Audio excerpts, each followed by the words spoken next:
Allegiance. I pledge allegiance to the flag of the United States of America and to the republic for which it stands, one nation, under God, indivisible, with liberty and justice for all.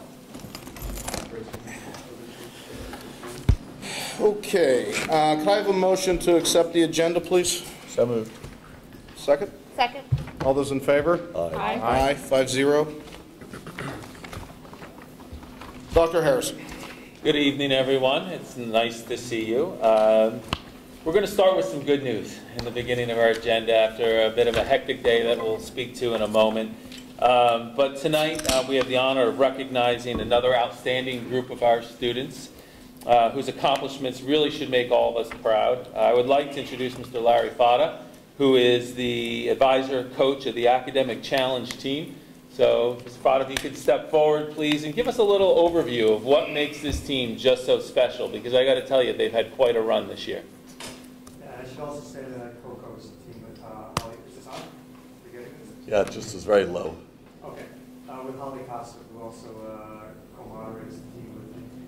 All right, let's go. Sounds the same to me. Oh, there we go. Okay.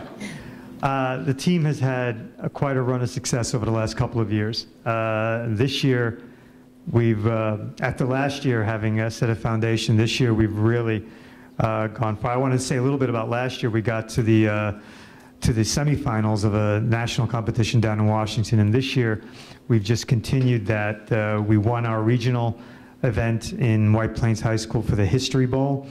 We won the Omar Q. Beckons tournament in White Plains, which is a very prestigious tournament. Features schools not only in the tri-state area, but from even further than that.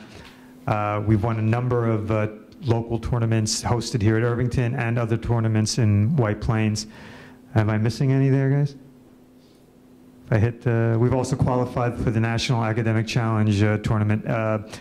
This Friday, we are leaving for Washington for the National History Bowl tournament. We won our area, and we're heading for that national tournament this Friday for the weekend. And they're already asking me if they can borrow textbooks to bring with them on the bus ride down there. So we hope to do well there and hope to represent the school very well there. And then in the first part of June, we'll be heading down to Washington again for the National Academic Challenge tournament. The difference is this weekend is strictly history, and then the National Academic Challenge tournament is all subjects. So I really have to thank the staff here at Irvington High School, as well as their efforts. It's the efforts of the staff that have been teaching them since they were freshmen. But the lion's share of the credit should go to them for the work that they put in and how far and above and beyond they go to learn things that are beyond anything that I've even taught them. Although occasionally when they get something wrong that I taught them, they do get a glaring eye. I guess now I should introduce the team. If you could, because we recognize it's a pretty large group of students. Yes, this is only a sampling. Yeah, so can you acknowledge, we got another one just in time. We got another one. So could you acknowledge those that are here, and if you want to certainly represent those that aren't as well, because sure. Get all those names off the top of your head. Off the top of my head, it might be difficult, but I can certainly mention the ones here: Jesse Pasternak, Aiden Walsh, our captain Alec Wolfson, Adrian Noller, Caleb Schwartz, Setang DeClaire, and Andrew Jacobsman just coming in. I think Jason Zeese is on his way. Hopefully he'll get here shortly. Others who have participated, we have Trevor and Colin Sherman, Elena Kusiak, hit me with him. Dylan Ye, right? Dylan Ye will be going down on the trip on, I believe he's on his way also. Hopefully he'll be more on time for the bus than he is for tonight. Anybody I've left out, because I'm sure I have. Eddie, of course. And what's that? Maddie Cohen, of course. Eddie hasn't actually competed, but he does yeoman's work setting up and setting down for our practices. He's very dedicated, right. Anybody else that I should mention? They're saying the freshman, so I guess that's typical. Can you describe, Simon Noller, of course. Can you describe what happens at a challenge? I'm just curious. Sure. It would feature 4 players from our team. So this is, we have more than one team that competes. This weekend we'll have 2 teams competing. So it'll be 4 of our guys or gals against 4 of theirs on another school. There's a moderator who reads a question, and they buzz in when they know the answer. And you get points for getting them right. And it's 4 quarters of play.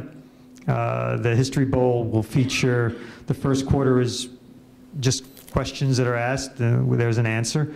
Then there is the second quarter is the bonus round. If you get a question right, then you get another question, which is a bonus question. And then you have the 60-second round where you pick a category and they confer, so they actually act as a team, and will get as many questions as they can, up to 10, or in the History Bowl it's 8, right? In that 60 seconds. And then the final quarter is similar to the first, except the questions are a degree of difficulty harder. So there's a degree of individuality where you're buzzing in, but there's also some points, like with the bonus questions or with the 60-second round, where the team confers before they give their answer. And that's where the captain has to make decisions on which answer he's going to accept. Thank you. You're welcome. Very good. Well, I have to say, as I started off the remarks, in what has been a difficult day, it is certainly refreshing to sit back and acknowledge the accomplishments of you gentlemen and the fine work that you've done. And you've represented our school community, yourselves, as your teachers, and your families so well. We're proud of everything you've done, and we certainly want to wish you great luck as you move forward in the next competitions. And again, we're very proud of you. We would like to invite Mr. Fada and the team to come up to receive a certificate of recognition from Mr. Grados and take a little photo that we could use for the file down the road. So, come on up.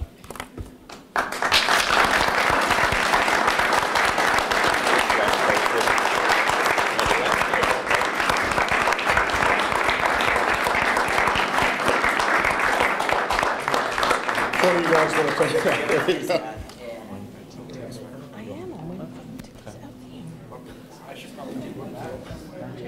Get out of here. Oh,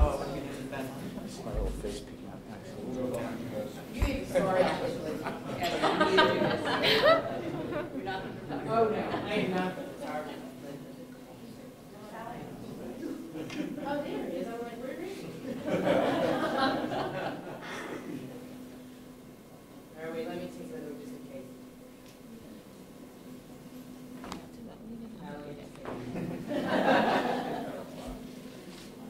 Do I need a pledge?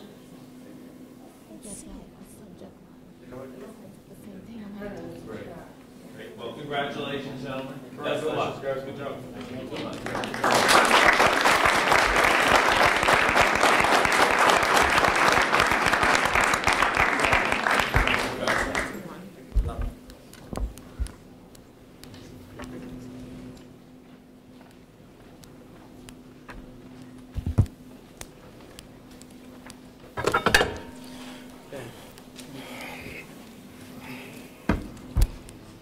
So as I said before, today was a difficult day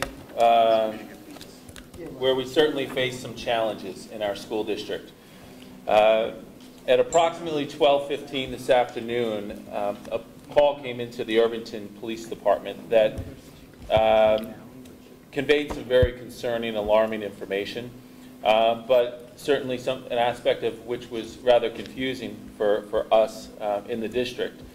The caller stated that there was a lockdown at Irvington High School because there was the report of a shooter on ground. When the police received that information, I think they were as surprised as we were because, as Mr. Sotile and other folks that are in attendance tonight that were here on the campus were not in lockdown and had no such information of a threat in our school community. However, once we received that information, we immediately went into a lockdown mode in our school. Irvington police were obviously on scene. We were pleased to have the assistance and support of the Dobbs Ferry Police Department and the Terrytown Police Department. Their coordinated efforts led to a rapid resolution of the concern that was present.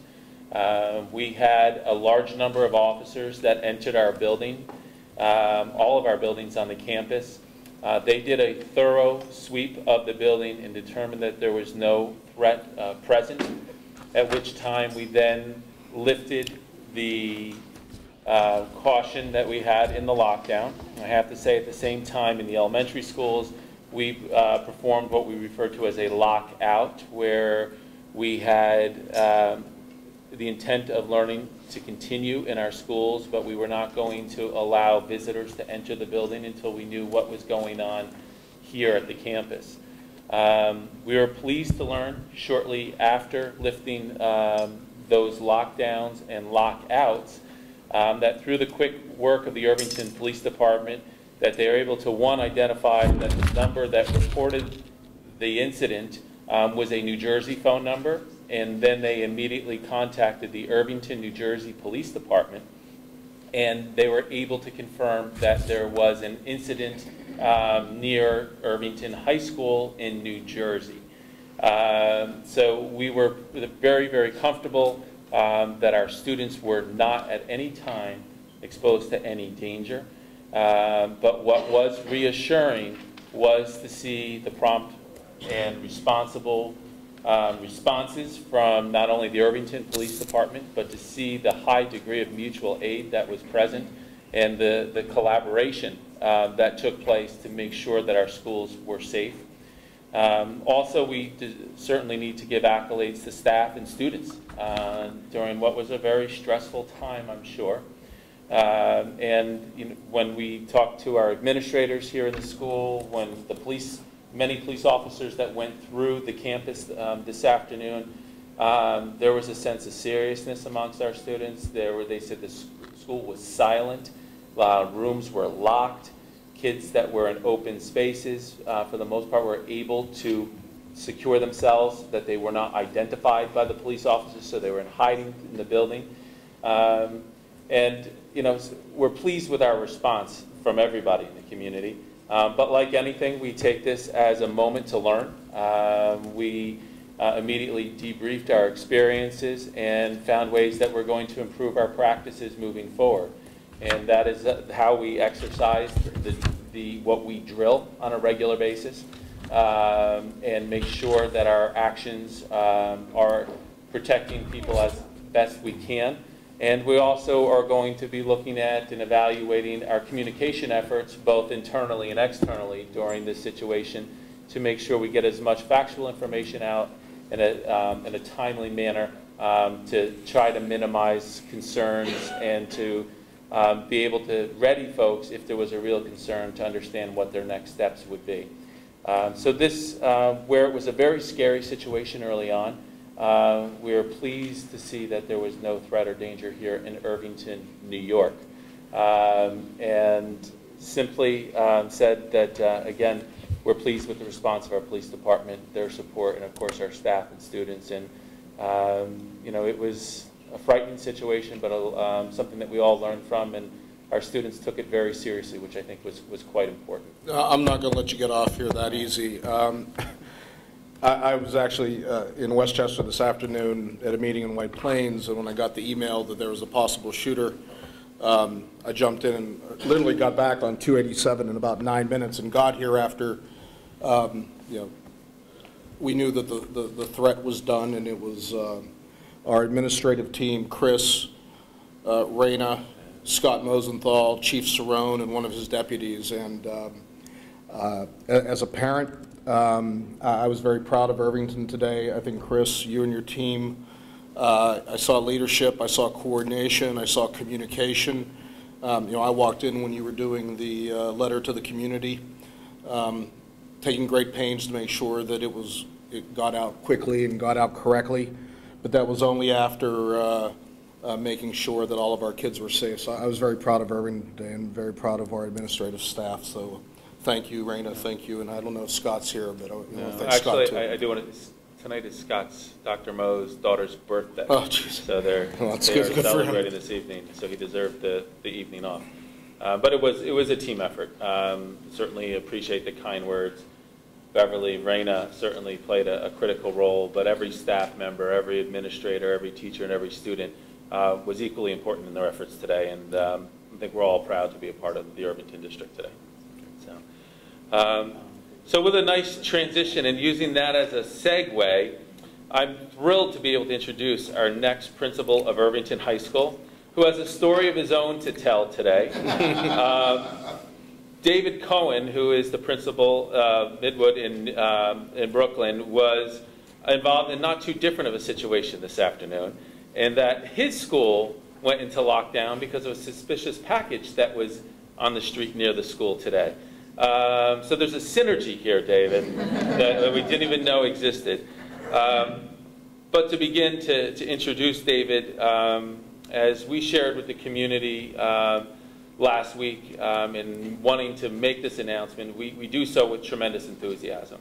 As you know, if we go back and look to November when we started this conversation about what our search would look like, what the process would look like, I was committed to finding the very, very best leader for our school, and I'm convinced that we found the best leader for our school. This was a national search. We advertised nationally, we advertised in the New York Times, we advertised locally. We received many highly qualified applicants. We went through the traditional paper screening, individual interviews, committee interview, which was a representative group of parents, staff, students, administrators. Then after that, they recommended a top group of 3 candidates that came back to another group of administrators and interviewed with me. And then following that, Dr. Kaur and I led a process whereby we were to engage the finalists in a clinical experience where they did walkthroughs in observing teacher instruction, debriefed what they observed through the rubric by which we evaluate our teachers, sat down then and handed Mr. Cohen a set of achievement data and said, you have to make some sense out of this, you have to make some recommendations, you have to draw some conclusions, and you need to turn to your district administration and share what your thinking is on this and tell us what you think some next steps might be based upon what you've learned from this data. And I have to say that it was very, very evident to, I think, everybody involved in the process that Mr. Cohen was the tops all the way through. We were impressed with who he was, his insight, his knowledge, his experience, tremendous personality. When you think of someone coming from a massive high school, like where he is currently leaving, and you think about, well, how do you make that connection in a smaller high school? You got to go back and think of his roots. You think about where he was a teacher in a smaller high school. He's an assistant principal in a high school a little bit smaller than ours. But yet, in the midst of all that, as a principal, he still found the time to coach the JV baseball team. When you think of Dr. Mosenthal and all that we're going to miss from him, some certain things stand out, and one of the impressions that I have is that when I'm coming up here first thing in the morning, you see Scott on top of the hill directing traffic, hugging people, shaking hands. I don't think you're going to get a different guy here, because when we're talking about the references that I got on David, they told, without any asking, turned around and said, all the kids in that school know who he is. All the kids know him by name. He knows a large number of their names, and every morning he's in front of this school greeting kids and staff as they enter. Personable leader, one with tremendous experience. We certainly have acknowledged that he's been the leader of Midwood High School for the past 7 years. Before that, he was an assistant principal at RFK High School. He was a high school mathematics teacher for 9 years. He's a staff developer, college lecturer, published many times, presented many conferences and workshops, and actually came to us at making a transition, came into education after making a transition early in his career. We're coming from a business field as an accountant, where he rose to the ranks of CFO, Teacher America. So where you may have started off in math, you found your way into leadership, and we're thrilled that you've come here to join us today. So it's with great pleasure and pride that I want to introduce David Cohen to the Irvington community.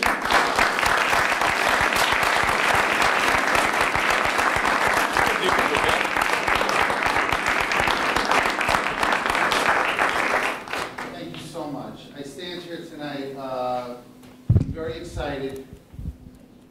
I stand here tonight very excited, very nervous, and very humbled. But truly the excitement is what's really driving my emotions right now. I just want to start off by thanking Dr. Harrison and the whole central team for all of their support through the process.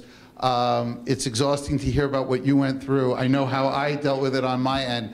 But one of the things that we talked about along the way was how important it was, not only certainly for Irvington to make the right choice for their next principal, but as I was doing my own search, I felt that it was important for me to find the right community where I felt the fit was going to be super, and one that was going to build success. I certainly also want to thank Mr. Grados and the board.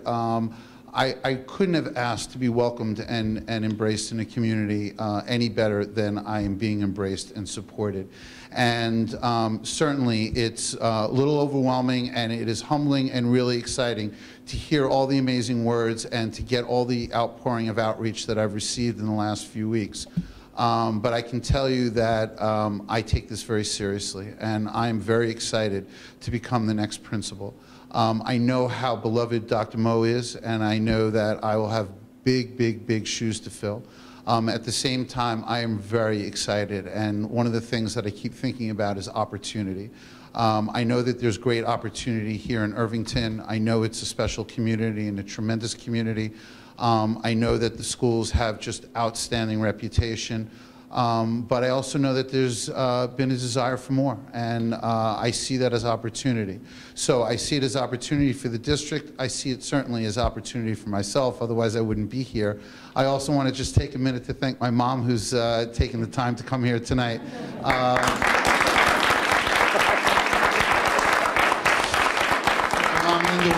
My mom Linda will probably beat me up later for introducing her.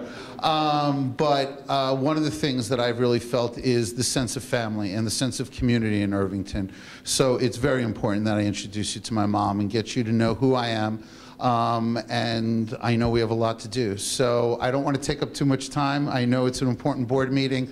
But most importantly, I really just want to say thank you. I am so thrilled to be a part of this community. I'm eager to get started. I know Dr. Cora and I spoke briefly a few minutes ago that she's eager to reach out to me and start asking me to think about certain things. I know we're going to be scheduling meet and greets. I'm already seeing flyers around the building, and I was ready to talk to Dr. Harrison as to whether or not it would be appropriate for me to make myself available for things like the golf outing. But at the same time, I just We'll take your $150 for the You can have it, not a problem. But I just really want to say thanks. I know we have a lot of work ahead. I know a lot of opportunities for you to get to know me and understand the type of leadership that I'm going to bring to the high school.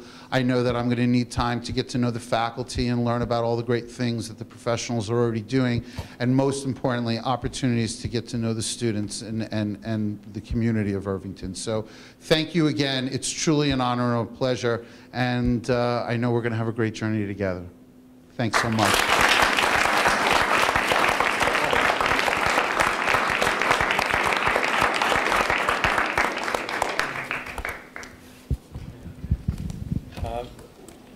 With that said, I'm going to give two quick plugs, and then we're going to get down to business. And that, we're going to discuss budget momentarily, and in doing so, just a reminder: if you're not registered to vote, if you're not sure you're registered to vote, please reach out to Ms. Cardia. Please look at the resources on our website and be sure that you're registered to vote for the 21st. And to also say, as we're winding down the school year here, we often think of the school winding down, but in the schools, we really gear up before we close out the year. There are just so many wonderful things happening in our schools, so many opportunities to witness the excellence of teaching and learning and the talents of our students. So please take a look at the calendar. I could sit here for the next 10 minutes and probably list events that are going on between now and the middle of June. So please find the opportunity to connect with your children's school, with the other schools in the community, to witness the excellence that you support on a regular basis. And with that said, I'm going to turn things back over to Mr. Grados and suggest that we get a motion to modify the agenda this evening so we can address business pertaining to Mr. Cohen this evening first. I think that's a wonderful idea. Can I get a motion to move up item 11.1 in personnel matters to vote on it right now? So moved. Seconded. All those in favor? Aye. 5-0. I guess we would now like to make a motion. Can someone please make a motion for the appointment of David Cohen as our new high school principal? So moved. Oh, go ahead. I'd like to make a motion to appoint David Cohen as the principal of Irvington High School. Can I have a second? Seconded. All those. Why couldn't you do it? I guess I could have. I guess I could have. Bounce pass. You know. Yeah. All those in favor? Aye. Aye. 5-0. Congratulations.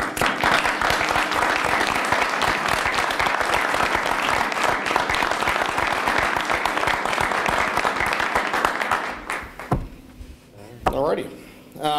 That's all you had on. That's all I have. All right. I guess next we'll move to community comment on items that appear on the agenda, but I guess it feels like we've been doing this for about 8 months now, but anything related to the budget we'll have separate time at the budget presentation to discuss those matters.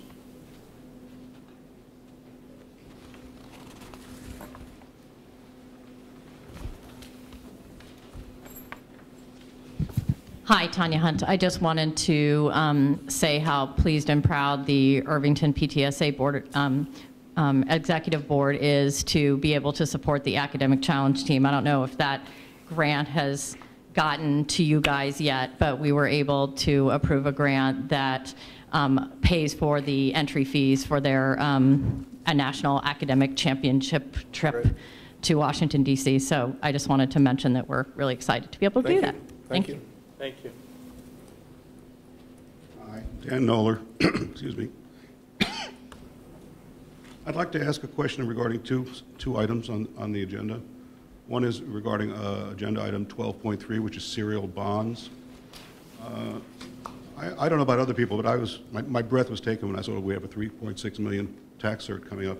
And one of the things I wanted to know about it was, since it's 1/3 or about 1.2 million of the total is going to residential condos in our district, I'd like some public discussion of that, if that's appropriate. The other question I have is that since I don't really understand bond language nor fiscal matters, I'd like you to explain in English for us the effect of the 3.6 million tax rates on our $54 million budget and budgets going forwards. I'd like to know a bit about the cost and how it affects our budgets. The other thing is another matter entirely. It's about I reviewed the April 9th board meeting summary, and I saw that there was no mention of the recently completed and delivered 2013 K-12 program delivery study, and I wanted to know when that was going to be discussed by the board. And last is a very minor housekeeping item. Can you speak up a little? I'm Sorry. having a hard time hearing you. What? Get a little closer to the microphone. Oh, I'm sorry. I sounded loud to me. I haven't seen any scheduling for a discussion of the K-12 space utilization study, and I was wondering when that was going to come up. You want us to answer your questions now? No, I've got one more very tiny item. Yeah. He has one more question. Right. 3 questions. And the last is regarding agenda item 14.1, and this is mostly directed towards Elaine Carday, I think. I think maybe the date is wrong. Small matter. That's it. Thank you. In answer to the first question, Dan, we were going to take out 11.1 from the consent agenda so that we could explain the 12.3. Pardon me, 12. Yeah, the 11.1 would be David Cohen. We don't have to explain that anymore. We will take that out of the consent agenda. That was already our plan to do that for the very reason that you suggested. The K through 12 study, I think we have that planned for what meeting? The discussion was that previously when we announced the release of it that we would be providing a presentation by Dr. Seversky in either first meeting in June. We're trying to iron out his schedule to make that happen. Right. But we are, Mr. Noller, holding to the promise that we're going to have that conversation, and then from there the board and community will map out a process to begin to digest the report and to identify the strategy in which we're going to make decisions down the road. Given the volume of the report, that's good. I only have to read 2 pages a day. Thank you. Any other comments from the community? Okay. Guess we'll just pull it out and then do it that way.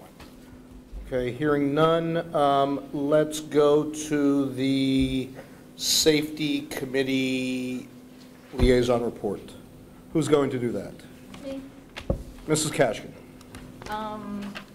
We reviewed some old business. It was discussed, Gary was going to reach out to the police department to put the speed trailer back on the high school campus.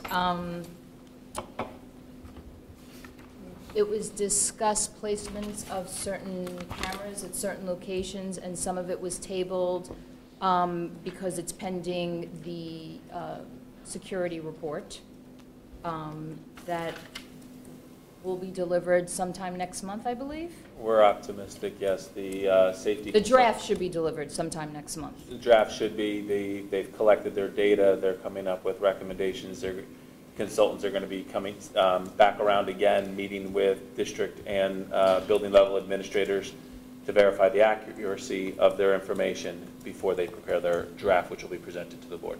Okay. The hardware was installed on all of the windows at the middle school campus. I don't know if you guys recall, but the windows pushed out very far out, and you could literally climb in and out of the windows. But this also happened on the second floor, so it was a big safety concern. So now there's a stop mechanism that you can only open the windows so far, but that has. There are concerns at the middle school now that there's going to be lack of air in the classrooms. But it wasn't really addressed how we were going to fix that. But we fixed the safety issue, and now we feel there might be the airflow. But right now, since it's really not really spring, we don't really have a problem yet. One day, soon enough. Padding is going to be installed around the columns in the cafeteria, similar to what was installed outside the middle school, between the middle school and the campus gyms. There was an incident where a kid fell, and as a result, the corners, that they're going to put padding around those similar. Which school? The middle school, high school cafeteria. Oh. There are columns throughout in the lunchroom. It was also reported that 2 custodians fell outside doing, getting rid of some trash, or where the garbage bins are.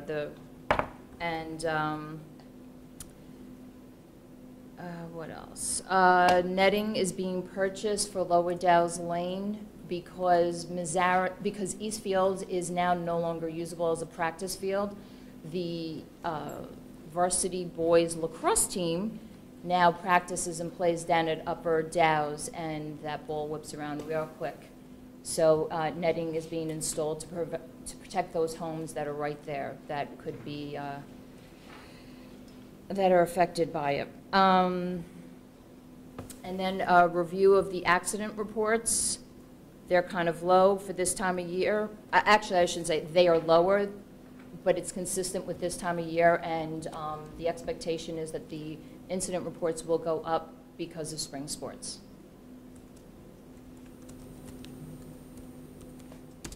That's it. That's it? That's it. Nothing too exciting. That's it. Okay, great.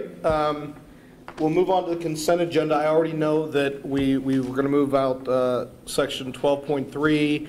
Mrs. Kerner, I know you wanted 11.7 removed. 11.7. Was it 7? Yep. 7. Right? Yep. And that's it? Anything else? Okay. So can I get a motion to approve the consent agenda with the exceptions of items 11.7 and 12.3, which we'll discuss momentarily? So moved. But you already took out 12 point. I already took out 11.1, I'm sorry. So it's everything except 11.1, which we've already approved, 11.7 and 12.3. Someone has a second. Second. All those in favor? Aye. Aye. 5-0. I guess why don't we take 11.7 first, because what the board has requested for the public is a explanation from the administration as to why we are revising the tenure area for certain of our administrators.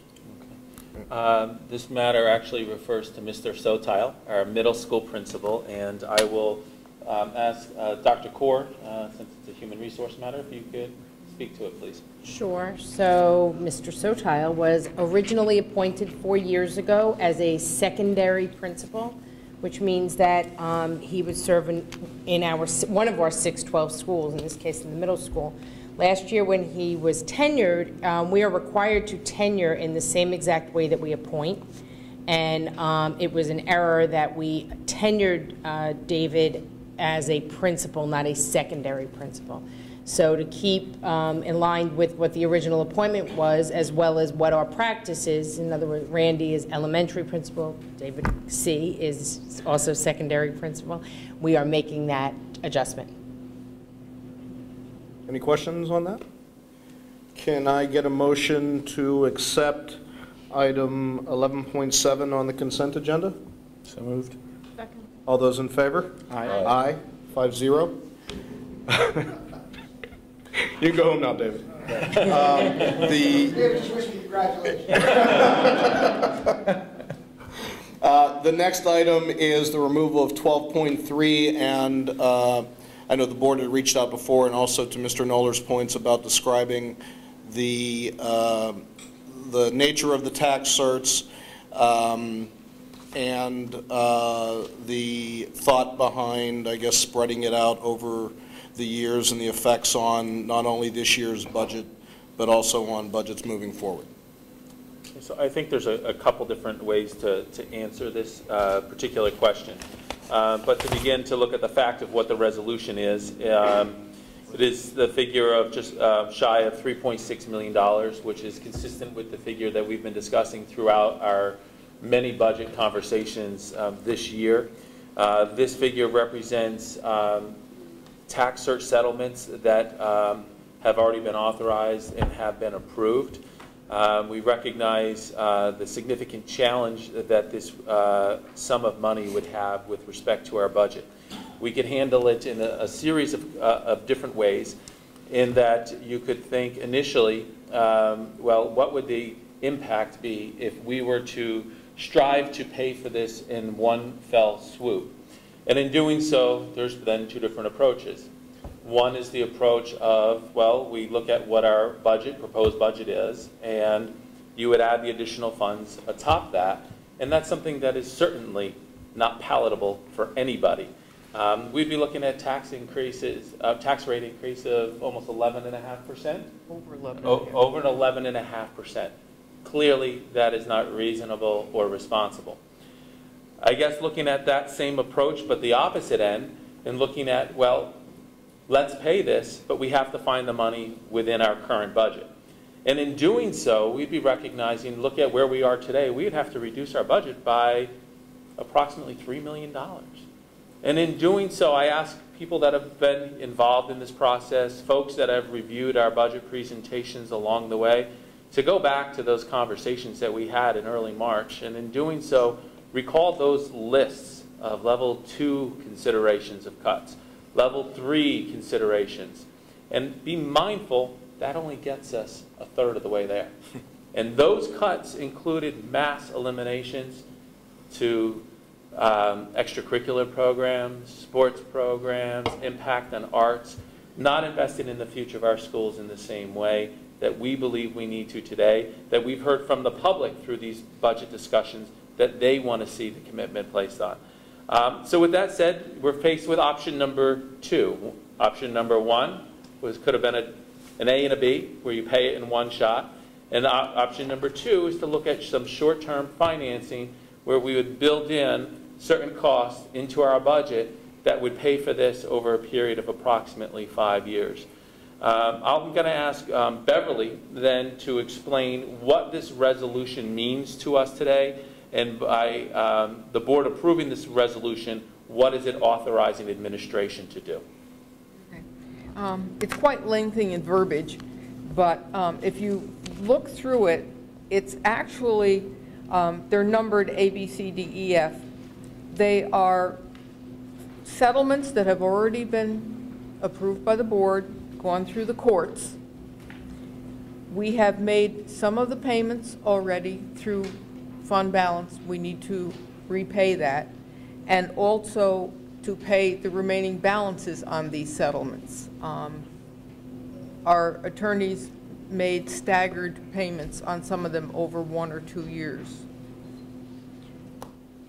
So, according to general finance law, you have to pass, the board has to pass a resolution authorizing serial bonds. Once that is approved, then you can either go out with serial bonds, or, as the language states, you can issue bond anticipation note for either, for 1 year for the full amount, and then in later periods, you can either renew that bond anticipation note for up to 5 years, or you can gradually pay it down, which I had proposed to the board, and we've included about $700,000 in next year's budget to partially pay off this, and then renew the balance of, that would be remaining about $2.8 million for the next 4 years, and gradually pay it over 5 years to level the debt. The next 1 year. And then the next one, it's always one, One, out of maximum right. of 5. Right. Okay. But I guess the important point is what we're assuming is for the next 5 budgets, we would have $700,000 set aside to apply to this ban so that we To are... apply to this ban, and then it also, because we don't know what other tax settlements are coming, what will be settled, there's a lot still out there. So this gives us the flexibility. It's very expensive to go out on the market and go out with a serial bond. Hopefully, we will not have any more. Next year, if we do get hit with another big one, then we could take that amount of money, roll it into the balance here, and then make that decision to go out with another ban or to bond the total amount. So it does give you some flexibility in financing to get the best rates possible.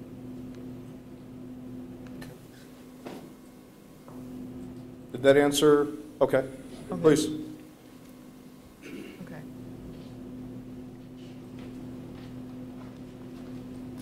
I'm sure it's my inexpertise, but that doesn't answer for me what the additional costs per year will be to the district, and whether those district costs are intended, as you described in the 1-year solution, to be subtractive or additive. Over the next 5 years, I'm anticipating that same $700,000 would be added to the budget. This year, it was added to the budget. So next year, it would be included in that starting amount. So you would not have to raise it another $700,000. It would be incorporated in your base. So if I can put that in my own words, if we have a $54 million budget this year, and next year we have no increase, which is of course not possible, but if we had no increase, Right. it would be $54 million plus $700,000. No, it would be that 54 million, and that 700 is already in there. I see. So then it has been subtracted from program. It will be subtracted from program. Well, no, program, maybe think of it this way, Dan. Program is $53,300,000. We added 700 for interest. So that's in the 54 right now? Yes, sir. Thank you. That's what Yes. I didn't understand. Okay. Yeah. Any other questions? Okay, can I get a motion to accept item 12.3 on the consent agenda? So moved. Second? All those in favor? Aye. 5-0. Okay, now I'd like to, I think that takes care of the entire consent agenda, Elaine? Good. I guess I'd like to turn over to Dr. Harrison again for the budget presentation.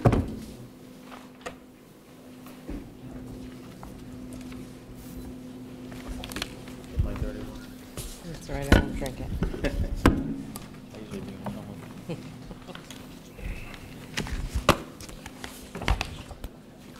Thanks. I feel we've already started this conversation tonight in light of Mr. Knoller's conversation and some other topics this evening.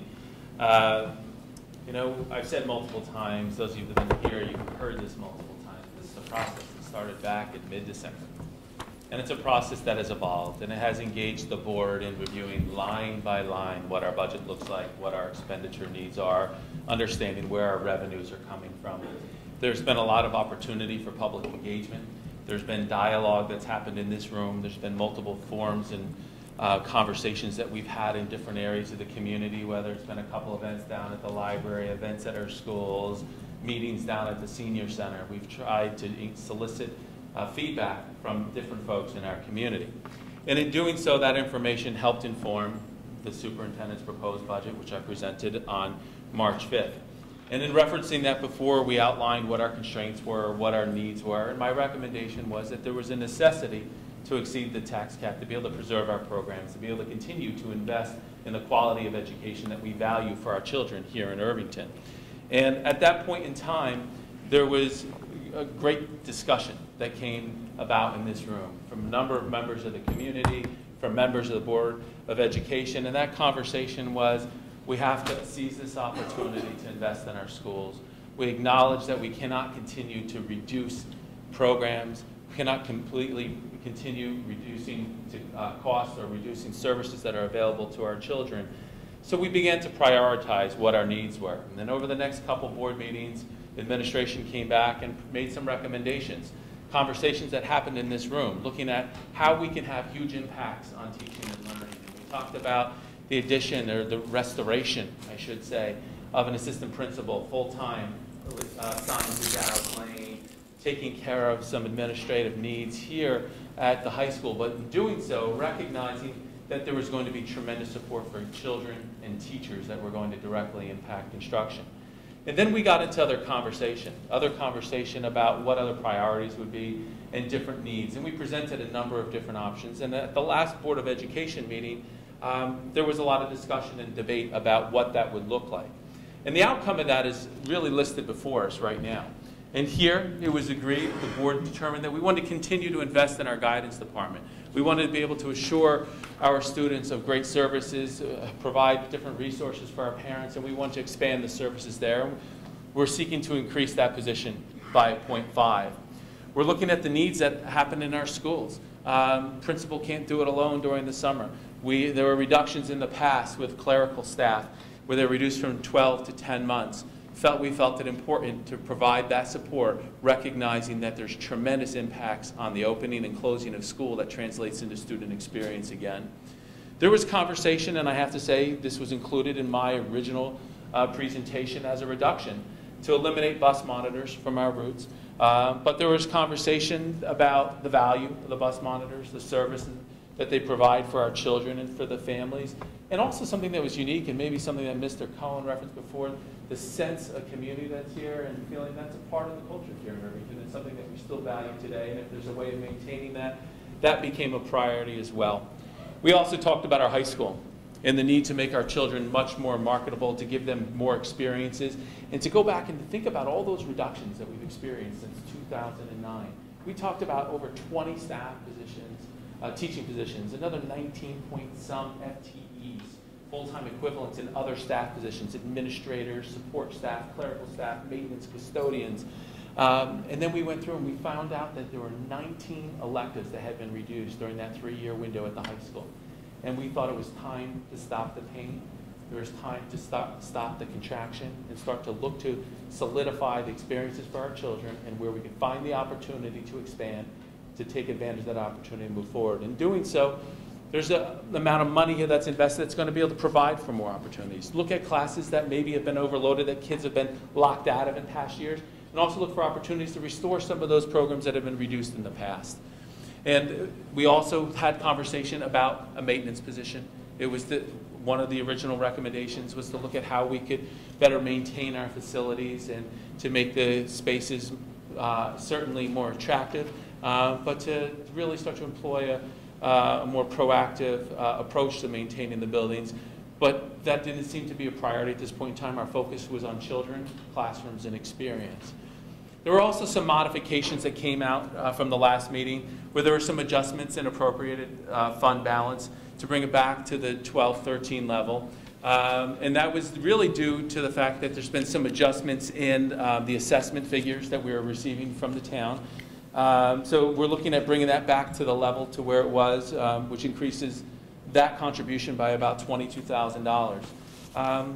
It also takes into account increases in state aid that we've discussed, and also increased revenue in the area of sales tax and health services, where we've been very, very conservative in our projections there.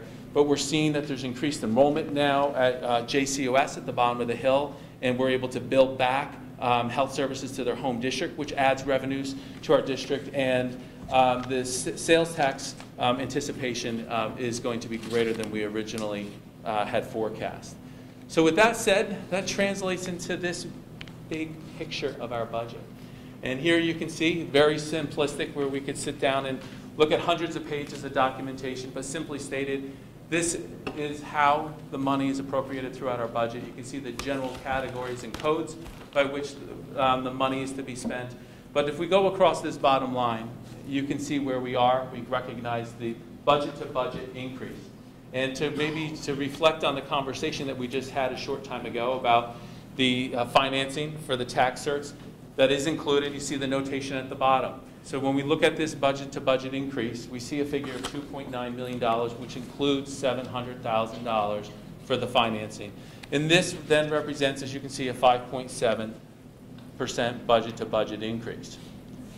So this then translates, of course, into the revenue. We look at the monies that we have coming in. You can see the variety of areas where we have increases in revenue, nearly $400,000. We look at the increase in the appropriated fund balance. But at the same time, we look at the other impacts that are present here. If you look down at the bottom, you can see that this budget then brings us in, certainly, over the tax cap, a figure of about $1.2 million. Very interestingly, if we go back to one of the first presentations I gave on the budget, the first discussion we had, we talked about what would it take to maintain our budget today and moving it forward. And at that point in time, we were looking at a figure well over $1 million. And where were those costs coming from? We were looking at increases in pension contributions by over $1 million, increases in health insurance contribution $250,000, and of course the tax certs. And you see how those figures, when those three items that I referenced add up to about $2 million. But we look here, you can see we're over the cap by $1.2 million. So the impact here, we can see where it can be attributed to. Last week, 2 weeks ago, we outlined a number of places where we've identified hundreds of thousands of dollars of savings throughout this year, but those efforts have not made a big enough dent in that concern. So with that said, we have to think about, well, what does this mean to us? What does this mean with respect to a tax rate? And now, let's jump to the bottom if we can, right off the bat. We're looking at a tax rate increase of approximately $29.77 per $1,000 of assessed value, which translates to a tax rate increase of 4.85%. So what does this mean to us? Big picture, roll back the hands of time a little bit, look at this over the last 5 years, and you can see the impact. This board, this community has worked diligently over the last years to make sure that it delivered a responsible budget during difficult financial times. And in doing so, you can see there's been a budget increase, an average of 1.37%, among the lowest in the entire region. Something to be proud of, but again, we recognize the pain that came with that savings, and that's something that we're really paying the price for today. So with that said, we start to think about, well, what does this mean to me as a taxpayer here in Irvington, and begin to think about what that impact is for us. So I'll invite you to take a look at the top line. Let's assume you have a home that's valued at $250,000. You can see your taxes last year were $5,156. With the proposed budget that the board will be asked to authorize this evening, you can see taxes will raise to $5,406 with an estimated change of approximately $250. So you can play out the variety of scenarios for this. But if we want to look at the average value home in the community, please drop to the bottom line. We're looking at the average value home in Irvington is approximately $740,000. And you can see where that impact would be. We look at an estimated increase in taxes of about $739. One point that I do want to add, we want to have this help make sense for everyone in the community. And we're going to launch a tax calculator on our website in the near future, where you'll be able to plug in your assessed value and determine what your actual taxes will be. So please look for that, hopefully user-friendly tool to help you understand the impact on your personal budgets. But with that said, we've had a lot of conversation on the topic. There's going to be a lot more conversation. Certainly, we look where we are tonight and hoping that the board will adopt the proposed budget. There will be additional forums coming forward. You can see one on May 1st, May 7th. We'll have another budget hearing. And I'll be presenting also on the 6th. We flip that order to the trustees. And there's going to be other opportunities that will be added in the community that we certainly will look to publicize. Please, again, that notation in the bottom. Let's remember, certainly the last day to register to vote is the 16th. If you're interested in having a voice, make sure you're able to vote on the 21st. So with that said, Mr. Grados.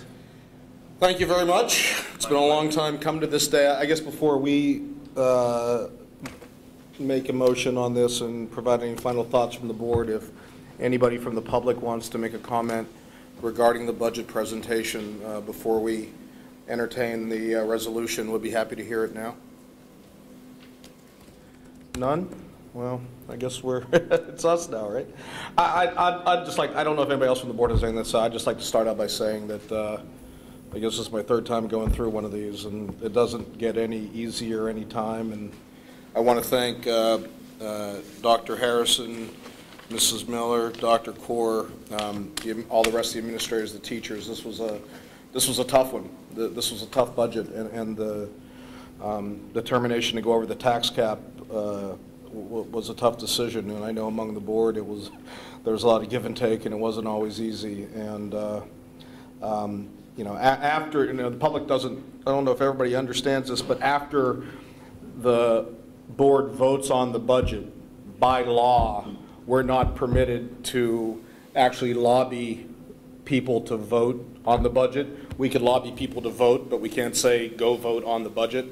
So before I make a motion and before we make any vote, I feel this is a prudent budget. I feel that it puts our kids ahead of merely trying to solve for a tax dollar line item. I could say that none of us on the board, I believe, feel that we're going to be in this position next year where we need to go over the tax cap again. At least that's our goal. It's our firm goal. And I think that whoever's sitting on the board next year, we've set up nicely that they hopefully will not be faced with that. So with that, congratulations to the board, and thanks to everyone in the administration and the teachers for all their help in getting to this spot. Does anybody else want to say anything? No? Please. This is my 7th budget. 35th budget. It doesn't get any easier, yeah. But, you know, I just wanted to say, I mean, every year we're faced with different challenges, and I'm actually excited this year. And I think Chris ushered in kind of a new era for the schools, and budgets were done a little bit differently as they are, but I actually think, you know, it's exciting to be in a position where I feel like we're building a foundation where it needs to be built. And, you know, we're kind of looking forward to say, which we talked about, what kind of a district we want to be and how we're going to get there and what do we need to get there. And I think we've made some tough decisions, and, you know, some tough calls. And I think, but to me, it's exciting because I think we're finally able to, you know, have a long-term direction in mind. And we've got a lot of work to do, no doubt. But I think we have kind of addressed the issue of who do we want to be in Irvington and how are we going to get there and how do we start. So, you know, for example, I mean, you talked about some of the things we added in at the last board meeting, but, you know, we're adding back APs to the elementary school and the high school, full-time AP. And I think, you know, we made the decisions we had to make in the past, and we've seen how that's rolled out, and now we're able to take a step back, assess, and then figure out how we want to be moving forward. So I hope everyone just considers the whole view when they look at the budget, and they don't get caught up in any one specific thing, because you have to look at the budget as an entire thing. It's hard to look at pieces in a vacuum.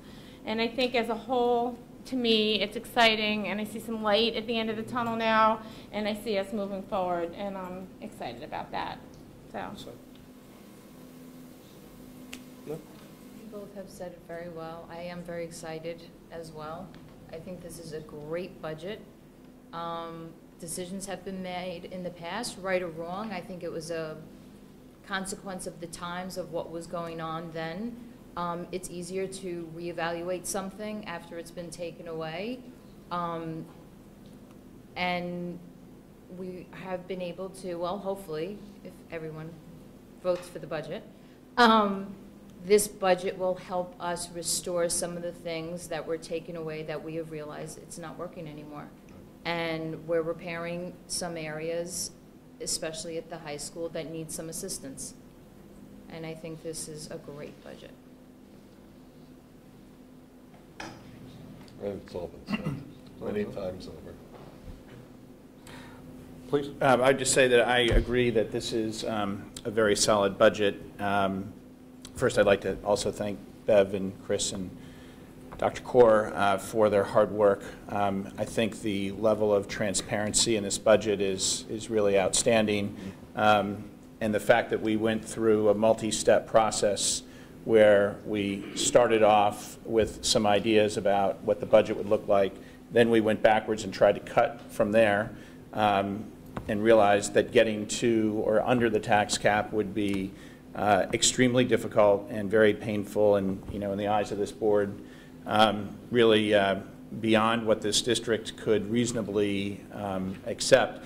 And then we actually talked about adding some things back based on feedback from the community and what seemed to make sense. And I think, what strikes me about this budget is that when you look at the history of the cuts that we've made in our district, we basically said enough. This is kind of ridiculous. At some point, we need to run schools that continue with the level of quality for our kids. That we're talking about $250, $500 a home, and I realize for some homes it may be painful, but ultimately we're trying to run a district here that is of the highest quality that we can reasonably afford in Irvington.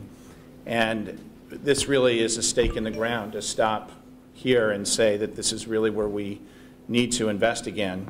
And I think if you look at it in the context of where we're going in the future, the exciting thing is that we really do have to examine what our priorities are for the next 5 years or so, and we are going to start that process very soon. The board is committed to starting it roughly in July and engaging the community in September in the strategic planning discussion or the long-range planning discussion. And that's really where things get very interesting and budgets start to look different in the context of what we want to be in the future. What programs do we want to add back, and how will we pay for them? And this is really the first budget, in my view, that begins that process. And I'm excited that Chris is here to lead us through that process.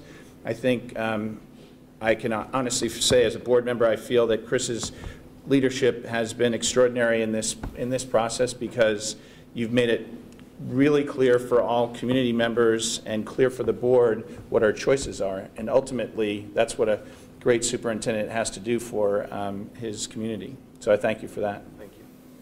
That's it. Finally there. Can I get a motion to adopt the 2013-14 school district budget as presented by Dr. Harrison? So moved. Second. All those in favor? Aye. Aye. 5-0. You want to do a roll? Okay. Mrs. Kashkin? You have to do a roll call individually. Aye. Mrs. Kerner? Aye. Mr. McCann? Aye. Mr. Whitney? Aye. And Grado says aye. Thank you.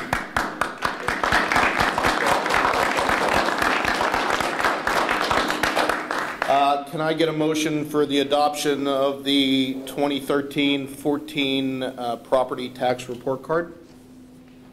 So moved. And we'll do a roll call. All those in favor, Mrs. Kashkin? Aye. Mrs. Kerner? Aye. Mr. McCann? Yes. Mr. Whitney? Aye. And I say aye, 5-0. Okay, good. Present. The motion was, the second motion on the report card was made by Mr. Whitney and seconded by Mrs. Kerner.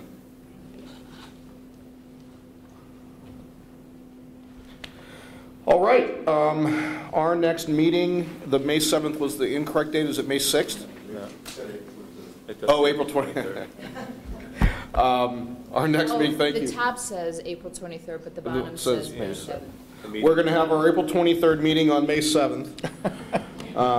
No, our next meeting is on April 20th, May 7th. Today is April 23rd. It's my sister's birthday, as you know that. Can I get a motion to adjourn the work session special meeting? So moved. Second. All those in favor? Aye. Thanks, everybody.